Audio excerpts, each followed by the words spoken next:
Je mets souvent ce titre-là, RDM autrement, pour dire que c'est réellement pas une révolution, mais réellement un nouveau point de vue sur les poutres. C'est comme ça qu'il faut le comprendre. Jusque-là, dans la formation qui vous a été faite, et je fais partie des gens qui vous ont formé, une poutre est représentée par une ligne. Comme si c'était un milieu unidimensionnel. Donc en fait, on représente, dans toute la formation que vous avez reçue, on dessine une poutre en faisant juste une ligne et une barre. En fait, déjà, pédagogiquement, nous avons tué complètement le caractère réel, tridimensionnel de la poutre. Aslan. On ne parle de la section, voilà, de la forme de la section, uniquement parce qu'on va parler des moments d'inertie. Voilà l'air, voilà le centre d'inertie. Une fois qu'on les a vus, en fait, la formation qui vous est faite ici est une formation qui s'adresse plutôt aux sections pleines. Parce qu'effectivement, pour une section pleine, regarde le béton par exemple, la section est pleine, qu'elle soit béton armé ou pas, elle est pleine. Et parce qu'elle est pleine, dire que par exemple la section est rigide dans son plan, c'est plus ou moins admissible.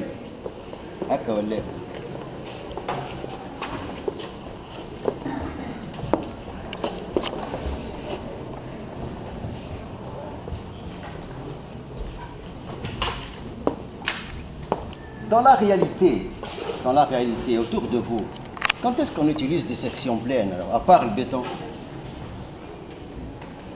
À part le bâtiment ou le béton, où est-ce que les poutres sont des sections pleines, massivement pleines?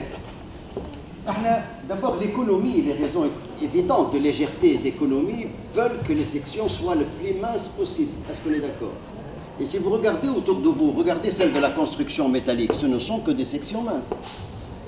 Les sections minces sont tubulaires, ou des sections minces dites ouvertes, qui met le U, la cornière, le T, le I, le H, ce sont des sections minces, c'est normal, l'acier coûte cher.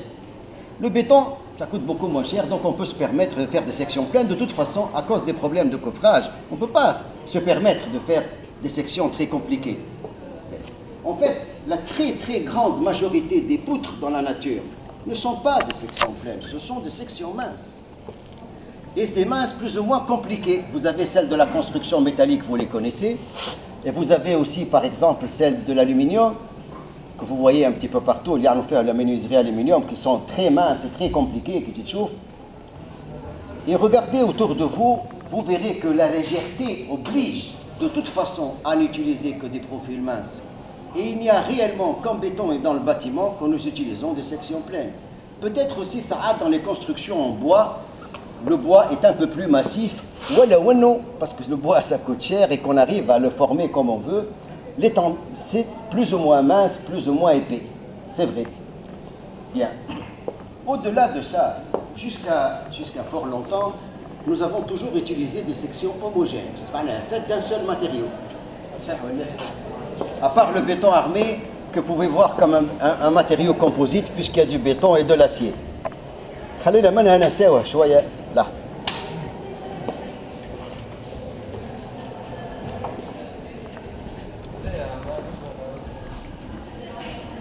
Quand vous prenez une section mince, qu'est-ce qui fait qu'elle est mince et qu'elle a cette forme pour le travail? Vous avez vu les formes plus ou moins complexes. Et les sections minces, quand vous prenez un ouvrage tel qu'un pont à caisson, avec un double caisson ou un mono-caisson, bon, c'est mince aussi. Éventuellement pré-contraint, mais c'est aussi mince. C'est une question de poids, c'est une question de légèreté. À partir du moment où vous mettez des sections minces, est-il vraiment admissible que la section ne se déforme pas? La section doit certainement se déformer. Et ne pas tenir compte de la déformation. Voilà, ne pas rendre compte de la déformation de la section, quelle que soit sa forme. Ne pas rendre compte de ça est une hypothèse extrêmement importante qui fait que beaucoup de choses ne sont pas vues. Et donc, si on veut traiter proprement les sections minces, on est obligé de quitter les hypothèses de la RDM classique qui disent qu'une section en gros reste rigide et même perpendiculaire à la ligne moyenne. Si on veut faire un calcul plus propre, on doit rendre à la poutre son caractère réel tridimensionnel et à la section sa nature et sa forme. على خاطر ابخي تو علاش احنا في السيكسيون تubulaire نحطوا ساعات حاجه باش نقصوها لداخل بور فير دو كيسون ولا مونو سيلولير ولا ملتي سيلولير وعلاش تقف هكا علاش فورماتها هكا يقول قال عليه هكا ولا en fait tout cela a des raisons et si on veut se lancer dans la conception d'un profil mince il nous faut des outils beaucoup plus fins que la simple RDM que vous connaissez donc en fait c'est une réalité, pas seulement chez nous, c'est bien, c'est la même chose chez nous qu'en France. Là. Normalement, dans l'enseignement, on devrait accorder plus de place à l'étude des profils minces. Seulement, problème de temps, des fois nous n'avons pas réellement le temps de pouvoir en parler. Deuxièmement, l'étude des sections minces est beaucoup plus compliquée, et un peu plus compliquée du moins, sinon beaucoup plus, que de traiter des poutres à section supposées pleines. Alors que lorsque l'ingénieur s'est arrêté pour autant, on a dit des formules. Il y a des catalogues, tu as toutes les caractéristiques, on a des formules, ou c'est là qu'il y a les formules, donc ça c'est une chose. Les sections minces et les profils minces, c'est l'enfant pauvre de la RDM dans l'enseignement. Aslan. En fait, j'ai fait un cours pour le Shebab il y a une année, quand il a eu lieu ici, il y a 2 ans. C'est tellement important les sections minces pour les gens qui veulent maîtriser les structures qu'à part le fait qu'ils reprennent les structures et la RDM dans l'enseignement, il y a 40 heures qui sont dédiées uniquement à l'étude des profils minces. Maintenant, ça veut dire qu'il existe des techniques pour étudier les profils minces. Et bien ces techniques seront revues complètement. Maintenant, les matériaux homogènes ou hétérogènes. Composite, ça veut dire hétérogène. On est en train de plus en plus d'aller vers des poutres de section composite, c'est-à-dire faites de plus d'un matériau. En fait, ça a commencé il y a fort longtemps en aéronautique. Dans l'aéronautique, vous savez qu'on utilise beaucoup de fibres de carbone et de la résine, et de toute façon, tous les matériaux qu'on utilise sont composites et essentiellement avec du carbone. Okay? Mais ils n'utilisent pas que les fibres de carbone, il y a aussi des fibres de Kevlar, des fibres de verre, pas les fibres de verre, il y a le parabole, mais des fibres de verre de petite qualité. Mais il existe des fibres de verre de grande qualité que l'on sait aussi utiliser. Et donc, si vous regardez la carlingue d'un avion, il y a une structure qui la soutient. Voilà où la tôle bidha, elle est en composite, mais la structure bidha, c'est un assemblage de poutres composites. Et mince. Évidemment, on cherche à faire le plus léger possible. Et de plus en plus, on a assemblé des matériaux différents pour faire des poutres. Quelle est la... des composites. C'est que tous les matériaux ne coûtent pas le même prix et tous les matériaux n'ont pas la même qualité. Donc, pas la même qualité en résistance, pas la même qualité en poids, en masse, pas la même qualité par rapport à des propriétés qui nous intéressent, telles que l'isolation thermique, l'isolation électrique, telles que par exemple la manière de vieillir. On peut par exemple exiger, parce que les matériaux ne sont pas les mêmes, ils n'ont pas les mêmes prix, dire voilà, avec les sections homogènes, faites-moi une poutre qui soit légère, qui soit résistante, qui ne soit pas agressive, qui ne puisse pas être agressée par une zone marine par exemple, parce que ça peut rouiller. Mais en plus, إذا كانت باش تعملها لي sous forme le sandwich الداخلاني نتاعو نتاع البوتر ولا عملتها لي جيب نحبها من داخل avec un isolant thermique. Pourquoi j'aimerais que profiter de la poutre, par exemple, pour ne pas transmettre la température. Et en fait, aujourd'hui, les exigences au niveau de la conception, et donc en fait, on va utiliser tous les matériaux du marché pour agencer les matériaux selon leurs propriétés, selon leur prix et selon le service pour lequel ils sont destinés, pour sortir une poutre adéquate pour le service et l'objectif que l'on a. Évidemment, les choses sont devenues beaucoup plus complexes, beaucoup plus difficiles. C'était très facile de dire, j'ai une poutre sur des appuis, j'ai un chargement, je choisis parmi les profilés. De l'homogène. Qui m'a amené l'homogène, il l'adapte au composite. Alors il y a des tas d'hypothèses, qui fait que ça marche dans des cas ou pas dans l'autre, ou des formules un peu compliquées, et à la main souvent ce n'est pas faisable. Voilà ce qui existe. Sinon تقول انت محسوب يا اخي في l'aéronautique ولا وحده هم خدموا لاباس عليهم والناس oui bien sûr, mais في l'aéronautique qu'est-ce qu'ils ont fait? Ils ont beaucoup de moyens, ils font beaucoup d'essais et ils ont de très gros calculs, ils les font et ils utilisent les moyens qu'ils ont parce qu'ils ont un objectif très important, vu le prix que coûte tout ça, ils peuvent se permettre des études très très chères. Oui, mais à partir du moment où les poutres composites هبطوا للعموم اي l'ingénieur courant هذا ما تساعدوش لازم حاجه تحب له ديزوثيرابي احنا سي دو سا كون بارل d'accord. Alors au niveau maintenant du secteur professionnel, ce n'est pas les applications qui manquent. Mais maintenant au niveau de l'éducation. Évidemment, si ce que je fais s'adresse à l'ingénieur, au technicien, et ça s'adresse aussi aux enseignants, aux élèves ingénieurs. C'est la même chose. Et encore plus, je dirais, aux élèves ingénieurs et aux enseignants, parce qu'il faut qu'ils préparent ces élèves ingénieurs pour les années à venir, et que pour les années à venir, de plus en plus, vous verrez des sections de plus en plus minces, et plus seulement dans les matériaux que vous connaissez. Et je vais vous montrer tout à l'heure un exemple d'un pont composite, qui, au lieu de s'arrêter à l'acier ou au béton, ça va être acier, béton, bois et carbone. Et ce n'est pas comme un vrai. D'accord. C'est un essai qui a été fait il y a 3 ans, et la faisabilité est assurée, et donc on va se lancer dans les poutres, dans les ponts, qui ne sont pas très importants en portée, marqué à 20 mètres au maximum, qui sont très fabriqués, et pour les faire de manière très rapide, et qui sont très légers, et qui sont très résistants dans le temps. Ça y est, ça commence, ça a commencé. Donc il faut savoir que ça va vous toucher bientôt, parce que quand on va vous apporter un ouvrage d'art qui lui est en composite, plusieurs matériaux, il va falloir se débrouiller. Alors ça intéresse tous ces gens-là, en particulier je dis que ça peut, même si les choses sont plus compliquées d'un point de vue théorique, je l'accorde.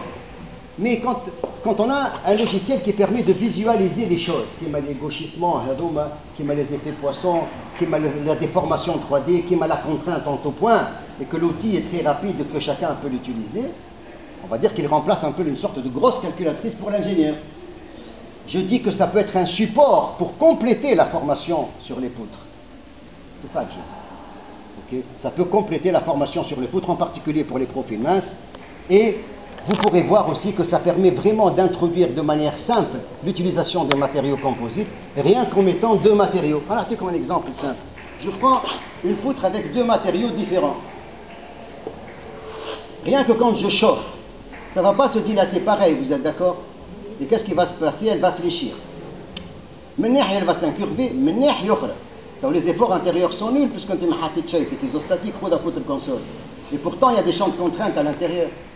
À cause de la dilatation différente, il y en a une qui empêche l'autre. Il y a des contraintes à l'interface. Il y a une camarade à vous, ici, qui fait sa thèse, et tout à l'heure elle va être dans la formation avec moi, qui elle fait sa thèse sur l'effet de la température sur une poutre composite anisotrope, et ce sont des choses que l'on sait montrer et calculer.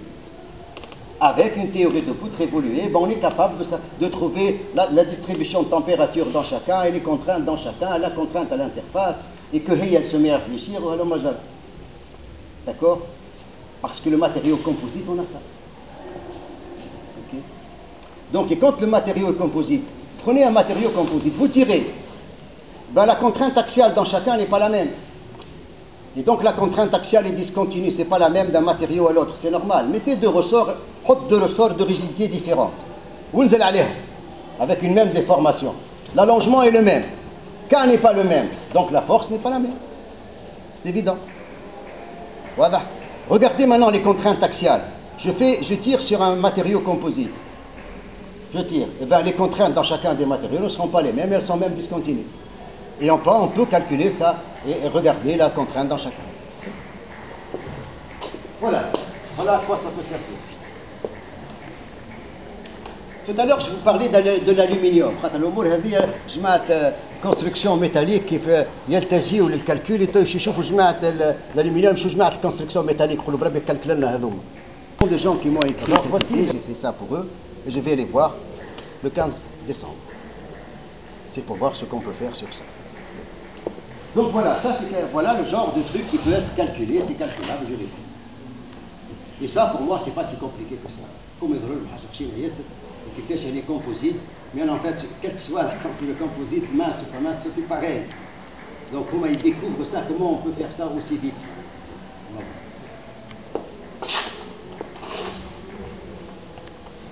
Ah, pour ceux qui veulent savoir, il y a un site, surtout NP4E. Alors sur ce site-là, vous allez trouver, mais sur le plat, j'ai mis les vidéos. Mais il y a des vidéos d'explication, de présentation et même d'utilisation à la main. Je vous prends par la main, je traite des problèmes et je les commente moi-même. Pour tout cela en vidéo, ça existe. Okay. En français, j'ai même fait l'effort d'en faire en anglais. Et sinon, sur le site, vous verrez un certain nombre de choses si vous voulez le voir. Ben, actuellement, juste une information qui vous concerne en tant qu'étudiant. Moi, tout ce que j'ai développé, je l'ai fait sous MATLAB. Les deux logiciels tournent sous MATLAB et on est obligé d'avoir MATLAB pour les faire tourner. Voilà. Alors, pour ce qui est du dessin, de la section, après tout, c'est tout ce que vous faites, c'est dessiner la section. Là, dessiner la section, on fait un petit outil, c'est PDE Tool, في MATLAB. اللي هو PDE Tool, il fait des calculs par élément fini de D ou élasticité et كل شيء. Je lui ai fait appel juste باش نستعمل الديسان نتاعو. OK وما ناخذ منه كان الديسان فقط. C'est PDE Tool. Bon, c'est un truc qui permet de dessiner de manière pas trop mal, je vais le faire devant vous, et qui permet de mailler la section. Pour que je puisse la calculer. Ah, je ne vous l'ai pas dit, mais quand je fais les calculs de section, les calculs de section, ce sont des calculs par élément fini de D. Mais ce n'est pas votre problème, de toute façon, c'est automatique. Et d'ailleurs, juste à propos de ça, je fais des calculs de section en faisant des calculs par élément fini de D. Et quand je fais ma théorie de poutre pour faire le CBIM, c'est une théorie 1D. Et c'est la conjugaison des résultats 2D d'un côté et 1D de l'autre qui permet de générer la solution 3D qui est donnée à la fin. Voilà, et tout cela est combiné en même temps. Alors je le fais sous MATLAB, et en ce moment j'ai décidé de quitter MATLAB. J'ai décidé de quitter MATLAB à la khâtir de plus en plus aujourd'hui. Nous sommes vers les logiciels open source. Et donc quand des logiciels open source existent et qu'ils sont gratuits, on préfère les utiliser. C'est que tu n'obliges pas la personne qui achète ces sections et ces BIM d'être obligé d'acheter aussi MATLAB. هو كان ماتلاب عند الناس الكل حتى في فرنسا toutes les écoles l'ont, les universités l'ont. Eh bien, j'ai découvert que de plus en plus قاعدين يتخلاو ونحاو ماتلاب وقاعدين ينحيو فيه. Et en fait, aujourd'hui, même jusque dans les prépas aujourd'hui, et même ça va être officiel, je crois, l'année prochaine, les prépas en France, لا عاد لا مافل ولا ماتلاب. Il y a un seul langage, Python. Là, on sent les livres. Donc en fait, ce que l'on va enseigner avec Python. Python, ça offre à peu près les mêmes choses que fait MATLAB et les bibliothèques scientifiques et les graphismes et tout ce que vous voulez. Et en même temps, c'est un langage de programmation pas trop compliqué, suffisamment structuré, et on peut faire des tas de choses avec. Et c'est facile d'accès, on va dire, pour votre formation, ça pose pas de problème. Oubliez. Voilà. Pour ce qui est du maillage, pour l'instant, déjà تخليت على PDE Tool نتاع MATLAB ولو هو مازال يخدم. فما logiciel اسمه GMSH. GMSH, c'est un logiciel qui permet de dessiner en 2D ou en 3D, de faire un maillage. Et le maillage est automatique. Je متعاون شوية, mais il peut le faire automatiquement. وبلاش, open source. Donc déjà, je me suis adapté à GMSH. Quand quelqu'un fait un maillage avec GMSH de la section et qu'il l'a conçu, نقراها tout. Ok? Mais bientôt, c'est un travail qui est important pour moi que de tout passer en Python. Il y en a pour 4 mois ou 5 mois. Mais j'ai décidé, je vais le faire, et de façon à ce que je m'affranchisse complètement de MATLAB. Et pour l'instant, MATLAB m'a permis au moins que ce premier exemplaire existe. Bien, je vous ai parlé d'un exemple de pont. Ah, voici des déformés 3D de poutres traitées avec CBIM. Voici une section composite.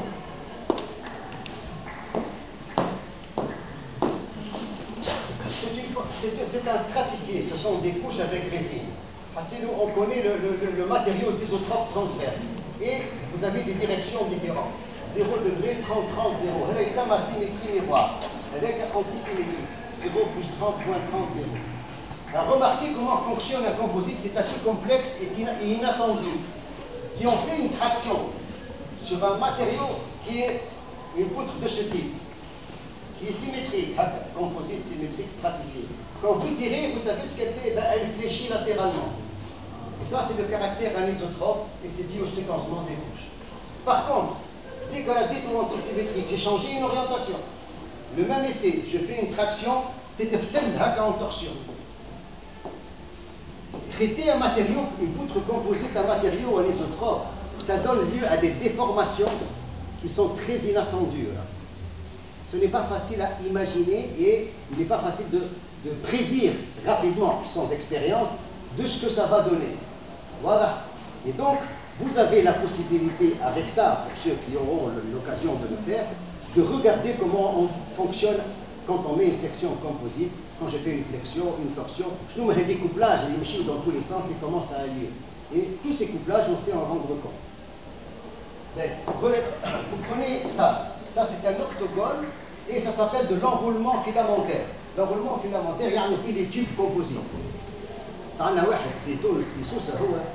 Il est spécialisé dans cette affaire, il fait des tas de tuyauteries et de tubes très très importants et même des tuyauteries industrielles, complètement composites de fibres de verre. C'est un موجود في تونس.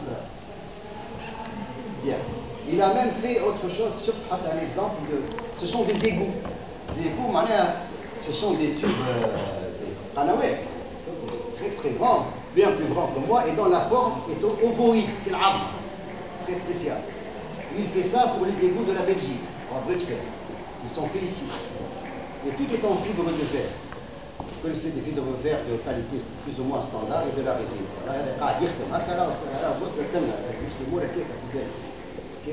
Eh bien, pour faire un tube de ce type-là, comme des machines spécialisées qui entourent les fibres et la résine. Selon un automne un mandrin, il fait une machine spéciale et l'enroulement se fait avec des directions différentes. Eh bien, quand on fait ça, sur ce type de coupe, si on n'équilibre pas les fibres et leur orientation, eh bien, on peut aboutir à ce genre de choses. À cause justement de l'enroulement filamentaire. Et quand c'est bien équilibré, mais il était important de montrer qu'il ne faut pas équilibré. Ça, ce sont des résultats de ces vides.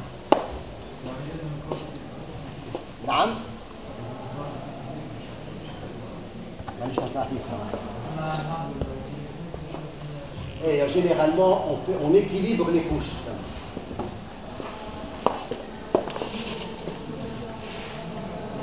Bien. Je vais vous faire une démo rapide.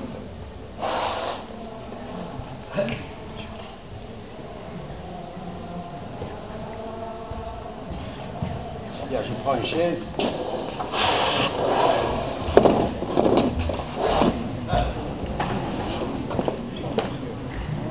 Je vais traiter devant vous une section. Je tape ces sections comme vous le voyez, c'est pas compliqué que ça. Voici l'interface, c'est pour accueillir les gens. Là, l'outil fait de tout le matelas pour faire la section. Je vais lui faire appeler à partir de ces sections. L'outil. Je vais prendre ici une section, par exemple, rectangulaire. C'est un outil de dessin très simple. À partir de là, je peux mailler. Je peux mailler de manière un peu plus fine. Ok? Maintenant que je l'ai fait, je vais exporter. J'ai les liens pour l'export. PET, ce sont les points, les bords et les triangles. C'est une affaire pour le OK au plan. Bah, j'ai les liens pour le import. Import et deux. Voici. Donc là, ça a été importé. Voici quelle était la section maillée telle qu'elle a été faite. Alors pour l'instant, je prends un matériau simple, avec un seul matériau. Je n'ai pas fait de domaine, donc il y en a un seul. Donc pour moi, pour l'instant, c'est homogène. Et donc il y a un seul bloc, et donc il y a un seul sous-domaine, donc il y en a un et un. Mais j'aurais pu définir 4 ou 5 blocs, et pour le bloc 1, le bloc 3, je t'ai mis sous-domaine 1. Le bloc 1 ou bloc 5, je t'ai mis sous-domaine 2. Comme ici, on a un seul, je valide. Là, je vais choisir des matériaux. Là, j'ai un type de matériau qui est là. Par exemple, le matériau que je dois faire hacher à la. Ça, c'est de l'acier, par exemple. Je le sélectionne. Et je peux sélectionner autant de matériaux que je veux. Je vais, par exemple, ici choisir acier. Dès que je les ai choisis, je les trouve là. Et je valide. Maintenant, je peux donner une couleur juste pour faire bien, voilà. C'est tout, j'ai validé. Je n'ai plus rien à faire. Il ne me reste plus qu'une seule chose à faire. Je vais sauvegarder ça. Je l'appelle X. Comme elle est question, on peut prendre une YZ. L'axe de la poutre ou à X. Dans ces sections, X et Y sont les axes de la section. Z est l'axe de la poutre. il va falloir se... Comme tu fasses mal, à la fin, là, il faut savoir, au monde, la majorité des gens utilisent des accélérateurs, c'est surtout les Américains, mais ça marche aussi en Asie. Donc, bon, en fait, si je mets un moment de réflexion autour de l'axe X, etc., voici l'effet poisson. Je des poissons à cet effet. Alors, quand tu as le moment de réflexion, on a des compressions, il faut traction l'autre. Et que compression, il faut que tu amènes l'effet poisson dans un sens, ou l'autre tu amènes l'effet poisson inverse. Donc, ça donne une forme un peu trapézoïdale. Donc, là, voilà. On peut se poser la question, est-ce qu'un effort tranchant en voici un, est-ce qu'il donne un effet poisson? La réponse est qu'il n'y en a pas. En tout cas, pour cet exemple, il faut se parler à partout. Et de manière générale, parmi les 6 efforts intérieurs, quels sont ceux qui donnent un effet poisson? Maintenant, les gauchissements. Vous savez, au moment de torsion, on peut faire un gauchissement. Un gauchissement. Sous ce moment de torsion, la section peut gauchir. Vous voyez, elle est plus plate. Bien sûr, je l'exagère pour que vous le voyez, mais je m'en ai fait gauchir, c'est quoi? Mais en fait, pour un effort tranchant aussi, elle peut gauchir. Mais si je regarde tous les gauchissements, il n'y a que deux efforts tranchants. Le hasard a son propre gauchissement, le moment de torsion son propre gauchissement. Mais le rythme est actif, c'est-à-dire un effort normal pour les autres, pour la fille, il faut faire un indice. Maintenant, que l'un des marchés de Gambo, on a des déformations de section, on a des grappes, mais l'iscaplo, par contre, c'est la distribution des contraintes. Alors, je vais prendre par exemple, autour de ce moment-là, la distribution des contraintes axiales. Vous êtes d'accord avec moi? Action, compression, c'est linéaire, ça marche bien comme ça, c'est visuel. Je crois que ça peut convaincre tout le monde que ça donne des résultats tendus. Et que ça passe par 0 et à droite. Okay? Avec ici le minimum et le maximum. Okay? Mais là, dans les contraintes voitures, le cas effort normal, bien sûr, c'est une contrainte constante. Alors voilà, il y a des points bien qui sont constants, et que ça vaut une seule valeur, 4 chiffres après la virgule, c'est la même. Maintenant, je me prends l'autre moment de flexion, on trouve le sigma axial là. Alors, je vous le montre, c'est la flexion dans l'autre sens, ça marche dans l'autre sens, si vous faites là, vous pouvez voir, et avec le minimum et le maximum. Donc, c'est ce que je disais tout à l'heure, on est capable de calculer le champ de contrainte associé à chacun des efforts intérieurs. On voit qu'une contrainte axiale, ça un fort. Il n'y a pas que la contrainte axiale dans le tenseur de contrainte, il y a 6 composantes. En fait, il n'y a pas d'hypothèse, on les calcule toutes, et quand elles sont nulles, elles sont nulles. Voilà. Mais, en l'occurrence, on peut se poser la question, est-ce qu'un moment conduit à une flexion? Est-ce qu'il conduit à un cisaillement? Est-ce qu'il ne conduit pas à un cisaillement? En homogène isotope, un gène composite, tout va conduire. Maintenant un peu plus compliqué. Là, je trouve qu'il faut qu'on change selon les glaives, selon cet axe. Le cisaillement. Voici la forme du cisaillement. Pour ceux qui ont pris la peine de faire du cisaillement, pour un rectangle, le cisaillement est à peu près parabolique. Il part de 0 à 0, il est maximal vers le centre, il est à peu près parabolique. Mais ce n'est pas tout à fait une parabole, il y a un petit point faible. Et j'ai une chose pour l'effort tranchant dans l'autre sens, c'est-à-dire celui-là, voici le cisaillement. Ce n'est pas tout à fait une parabole, mais le point faible bien lumineux. Donc, ça, c'est la réalité. Quand le dentaire, il est formule approchée de la cisaillement pour l'effort tranchant, on trouve que c'est une parabole parfaite. Ça, la parabole est parfaite quand le coefficient de poisson nu est égal à 0 pi. Et là, en fait, on fait un cas standard. Les gens ont l'habitude de prendre le cisaillement. Je parlais, on n'a pas les contraintes détaillées. XZ, YZ. On peut toutes les calculer, on les a. Pas loin des rajets du CSV, alors, plus compliqué, c'est le moment de torsion. Voici le cisaillement d'un moment de torsion.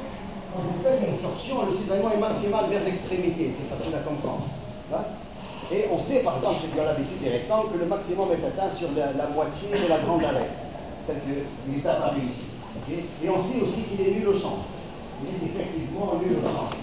Quasiment 0 nul au centre. Bien.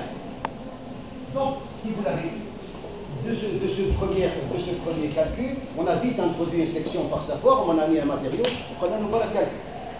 يكون مدلنا هو اللي يكون خارج نحب عليها الكل. كيف يجي توا انا جي كومبينيزون دي فور انتيريور. يجي يقول لك انا عندي دي فور ترانشون تاع باش يكون كومبينيزون دي فور سته. دونك نقول اعطيني دي تاس كونترانت نكتبو لي فوزون اي افيك لي كونترانت بوان بوان. Clair? Dieu voulait les ordinaires, les gens contraints. Bien, voilà donc un exemple très simple sur une section pleine.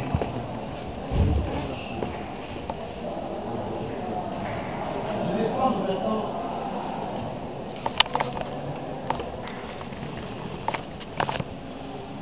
un exemple un peu plus compliqué.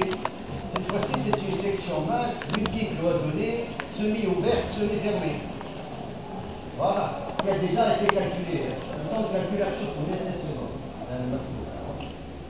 Le résultat, bien sûr, on peut aller voir les caractéristiques de la section. Et là, vous remarquez une chose, la matrice n'est plus diagonale. Vous avez un terme hors de la diagonale elle-même. Et qui est un terme entre les forces tranchants et la torsion. Donc, vous avez une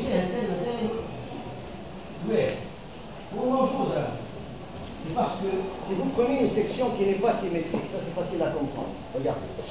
Allez, je vois. Quand vous prenez une section qui n'est pas symétrique, tel qu'un U maintenant, un U ce n'est pas symétrique, c'est symétrique par rapport à un seul axe.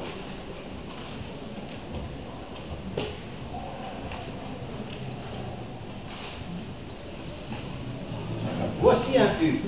Vous êtes d'accord? Il n'est pas symétrique. Il est symétrique par rapport à ce plan, mais pas par rapport à celui-là. Mettons-le comme ça. Si j'attaque avec un effort de ce type-là, je fais un effort tranchant dans ce sens. Vu que c'est symétrique, il va fléchir dans ce plan-là. C'est vrai. Et le petit parce que c'est symétrique.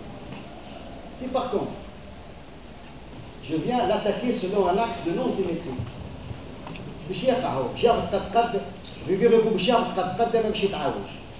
et en fait, ce qui va se passer, moi je lui ai fait une flexion, il n'y a pas de torsion, mais lui a fait un mouvement de flexion accompagné d'un mouvement de torsion. هذا جاي terme de couplage للبرد. ولو ما كان في terme de couplage ما نشوفوهش هذا plutôt c'est l'inverse, هذا نشوفوه كهذاك il en rencontre. Donc à chaque fois que vous avez une section non symétrique, alors vous pouvez avoir un couplage avec les forces tranchant et la torsion. Et en l'occurrence, vous avez le point de section que entre le centre du cylindre. C'est un point qui caractérise la non-symétrie, justement. J'en parlerai tout à l'heure pour ceux que ça intéresse. Ce centre de cisaillement est important. Et généralement, les ingénieurs l'évitent. Et quand on attaque une section selon... On attaque la section selon cet axe-là. Ce n'est pas son axe de symétrie, puisqu'elle n'est pas à gauche et à droite pareil. Eh bien, sachez que quand je l'attaque avec un effort tranchant dans ce sens, ça engendre un mouvement de torsion d'autant important que la distance entre C et G est importante. Voilà l'utilité du centre de